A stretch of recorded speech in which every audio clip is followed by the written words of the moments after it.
Hi students, welcome to BIMI Max, 10th standard Max, 3rd chapter, exercise 3.19, 7th sumல 3rd subdivision பார்க்கலாம். A minus B transpose equal to A transpose minus B transpose. First left hand side எடுத்துக்கலாம். First A minus B transpose. First bracket குள்ள A minus B கண்டுபிடிச்சுக்கணும். அப்புறம் அதோட transpose எழுதணும். இப்போ A minus B. A வந்து 1 2 1 3 minus B வந்து 4 0 1 5. இப்போ இங்கே 1லேருந்து 4 போச்சுன்னா இங்கே உள்ள மல்டிப்ளை பண்ணோம்னா மைனஸ் ஆயிரும். இப்போ minus 4 into minus 4 minus plus 1 வந்து மைனஸ் 3. 4ல் 1 போச்சுன்னா 3, பெரிய நம்பருக்கு முன்னாடி மைனஸ் சைன், அதனால் மைனஸ் 3. அடுத்தது 2 மைனஸ் 0, 2 மைனஸ் 0 2 தான். அடுத்தது 1 minus 1, 1 minus 1 0.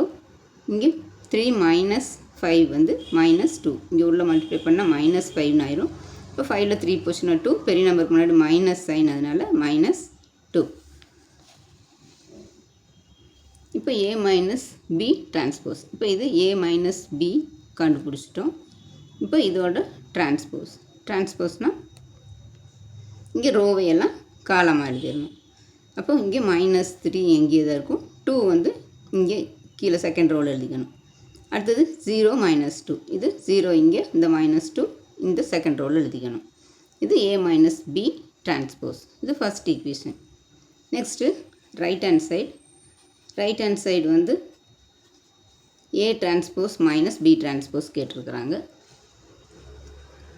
First A transpose கண்டுபிடிச்சிக்கலாம். A வந்து 1 2 1 3. இதோட டிரான்ஸ்போஸ்னால் ரோவையெல்லாம் காலமாக எழுதிடணும். அப்போ இங்கே 1 2ன்னு இருக்குது. அப்போ இது வந்து காலமாக எழுதணும்னா 1 2. அதே மாதிரி 1 3ங்கிற ரோ வந்து காலமாக எழுதணும்னா இங்கே 1 3. இந்த 1 1 இங்கே மேலே ரோவை எழுதிடணும். இந்த காலமாக இந்த ரோவை எழுதிடணும். Next B transpose. B வந்து 4 0 1 5. அப்போது இது வந்து 4 0ங்கிறது ரோவாக இருக்குது. அப்போ இதை வந்து காலமாக எழுதிடணும். 4 0, இங்கே 4 0ன்னு இருக்குது. இது இப்படி இருக்கிறத இப்படி எழுதிடணும் காலம். அடுத்து 1 5, 1 5னா அதையும் காலமாக எழுதணும். 1 5. இப்போ ரோவெல்லாம் காலமாகிடுச்சு, காலமெல்லாம் ரோவாகிடுச்சு. இப்போ AT minus A transpose minus B transpose. A transpose வந்து 1 1 2 3ன்னு கண்டுபிடிச்சிருக்கோம். அடுத்தது B டிரான்ஸ்போஸ் வந்து 4 1 0 5. இப்போ இதிலேருந்து இதையே மைனஸ் பண்ணணும். அப்போ 1 மைனஸ் 4 வந்து மைனஸ் 3, ஏன்னா இங்கே மைனஸ் 4. அப்போ 4ல் 1 போச்சுன்னா 3, இங்கே மைனஸ் சைன் இருக்குது. அப்போ மைனஸ் 3. அடுத்தது 1 மைனஸ் 1 வந்து 0.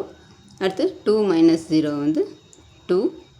இங்கே 3 மைனஸ் 5 வந்து மைனஸ் 2. இங்கே மைனஸ் 5. 5ல் 3 போச்சுன்னா 2, முன்னாடி மைனஸ் சைன் இருக்கிறனால மைனஸ். அப்போ இது செகண்ட் ஈக்குவேஷன். அப்போ ஃபஸ்ட் ஈக்குவேஷன் செகண்ட் ஈக்குவேஷன் ரெண்டும் ஈக்குவலாக இருக்குது. Therefore left hand side equal to right hand side, hence proved. அவ்வளோதான் ஸ்டூடெண்ட்ஸ்.